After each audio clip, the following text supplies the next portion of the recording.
Hello everyone and welcome to my YouTube channel. Today we are going to discuss how to fix a problem was detected with a truedepth camera. Face ID has been disabled.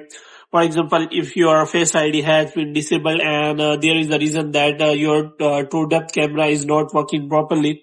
So how you can fix that? For this what you have to do, you have to simply watch this video completely. So without wasting any time, let's start the video. So first of all, what you have to do, you have to simply close this tab, and after that what you have to do, you have to simply first of all restart your iPhone.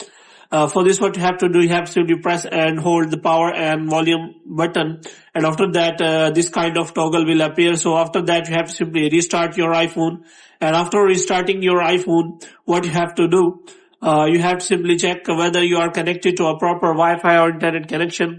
So here what you have to do, you have to simply turn on the airplane mode for some second, and after that you have to turn it off again so that your Wi-Fi or internet connection can be restarted.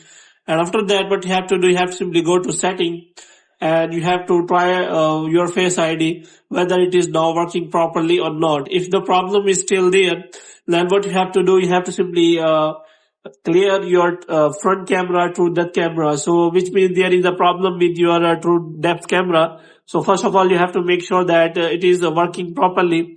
So if the problem is still there, you have to simply replace your front cam, because it is about the true depth camera setting which doesn't allow Face ID to work. So you have to make sure about that. So if the problem is still there, then you can also go to the Apple support and you can ask for the solution of the problem. And moreover, you can also go to the Safari, and after that you can join Apple discussion and ask the Apple user whether they have the same problem and how they solve it. In this way you can simply solve that problem. So hope you have liked this video. If you get more videos like these, you can subscribe our channel.